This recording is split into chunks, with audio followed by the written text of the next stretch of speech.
everyone. So on today's agenda is something that I know is going to be very messy, that I don't know if I'm actually adequately prepared for, and that might take a little bit longer than I intended, but it's one of my favorite things to do every year, and that is to decorate a Christmas tree with dried flowers. This will be, I guess, just my third year of doing it, but I'm using a larger tree this year.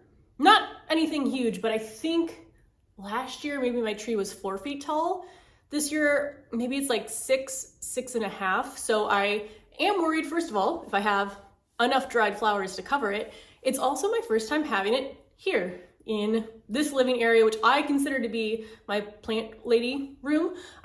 Despite, sharing this place with my husband, I've kind of taken over this room with my own decor. But before, in the previous 2 years, it's been in my bedroom. So I am excited to have like this tree tied in with all of the other plants, but it is always a process that does take a little bit longer than I expect. So let me show you where it's gonna go, the things that I have to do to prepare, and then we'll start decorating. Now, I think I've shown this before, at least I'm pretty sure I did in my houseplant tour video.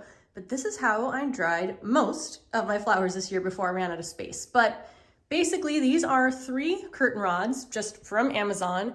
They're spaced 18 inches apart, and I used some twine to hang the flower bunches upside down when I brought them in. So not only has it been a great place to dry flowers that's kind of out of the way, it also looks really pretty as kind of like a, I don't know, living art piece. Although if the flowers are dried, I don't know if it's a living art piece, but it works as decor in my home.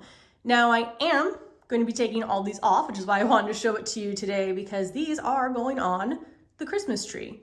Just to show you that I ran out of room though, I do have flowers hanging in random places around my house as well. So I'm kind of sad to see this go, but this is also where the Christmas tree is gonna go. So it's gonna go in this corner and probably block a lot of the curtain rods anyway.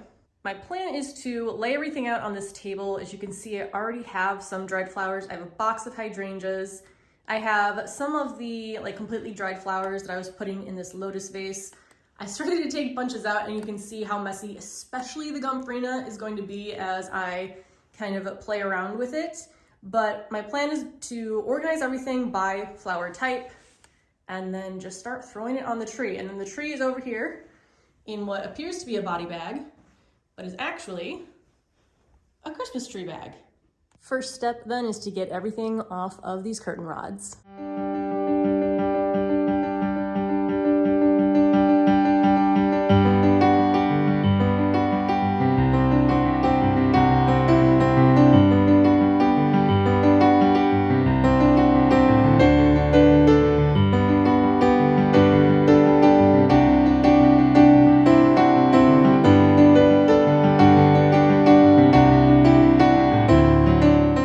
So flowers are down, a tree is up, and let me show you where all of my dried flowers currently are. Some are on this blanket on the floor, which I was hoping would make the mess a little bit more contained. I will still have to vacuum once I'm done. And then I have the rest of the flowers up here. I think I still have some in the other room, but not a lot. So that's why I'm a little nervous. I hope this is enough to at least fill the tree out, so it looks normal and not like I'm missing a bunch of flowers.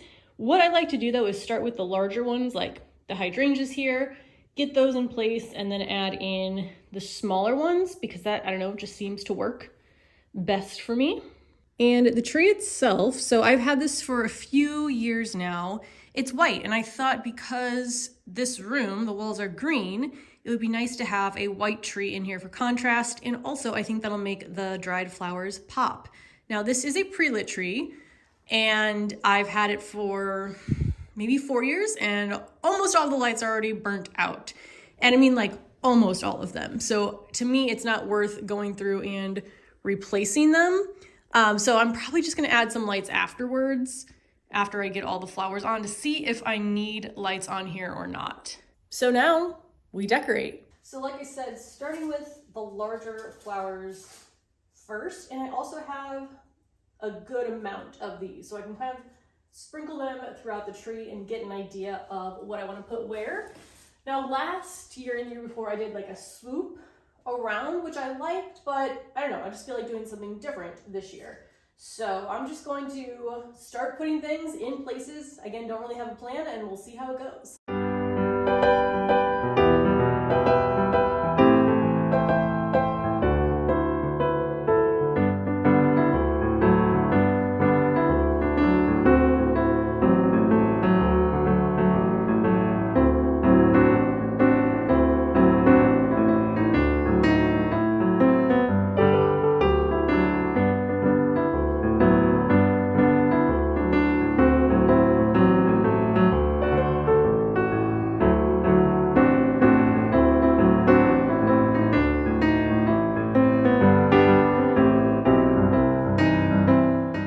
I'm done with the main part of the tree, I think, and I'm really excited, so let me take you in close. Then I'm gonna show you the mess that I have made so far. Okay, so ignoring the petals on the ground, I'm really happy.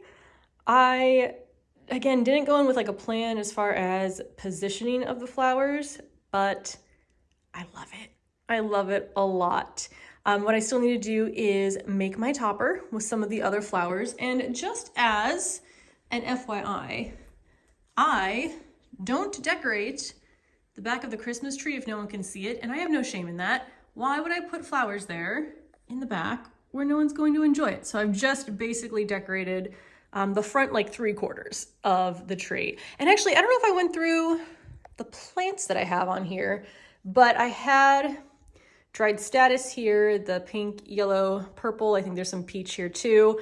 That dries really well. It dries almost the same as it looks fresh. Same thing with the gomphrena. So I have gomphrena here. I have purple, light pink. There's some orange over there. That's my gomphrena.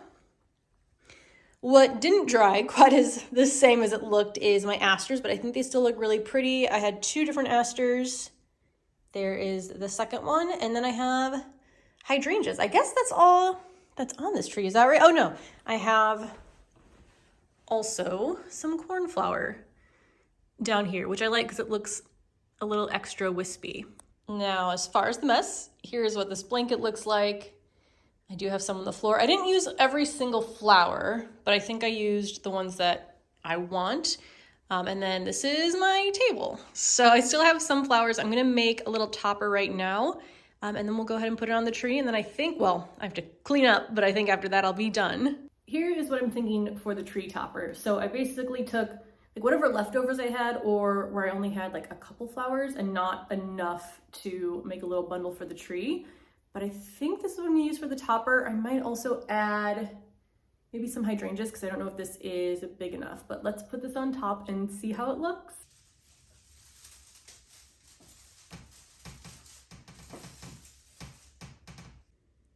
We are done. I went ahead and cleaned everything. I vacuumed. For now, I realized I think my tree skirts are still packed up, so I just threw some burlap sacks around it for now. I'm actually gonna use those outside to protect some plants in just a bit. But here is what she looks like. I was afraid I wasn't gonna have enough flowers, but I think this worked out really nicely. And then at the top, I have my little topper there. I did add some hydrangeas just to fill it out. Now, as far as lights, I don't know. I might get some like battery powered twinkle lights and tuck them in and around, but I think this is really pretty. I also love it because it kind of represents the whole garden season. I mean, these are all the plants that I grew this last year, and now they're all on this Christmas tree. So it's just a really nice reminder of the garden. I did move some of my houseplants back over here, but overall, I'm really happy with how this turned out. It's definitely the largest dried flower tree I've ever had. Now, once Christmas is over, I usually leave my tree up through part of January, but I'm just gonna take all the dried flowers out and then start to do some crafts with them. I might put some back in the lotus vase because I really liked that. I always make a wreath every year with my flowers from the past garden season, so I'll do that too. And I'll take you along with me for all the fun projects. But yeah, this is my Christmas tree. I'm really excited. Thank you so much for watching. I will see you in the next video. Bye.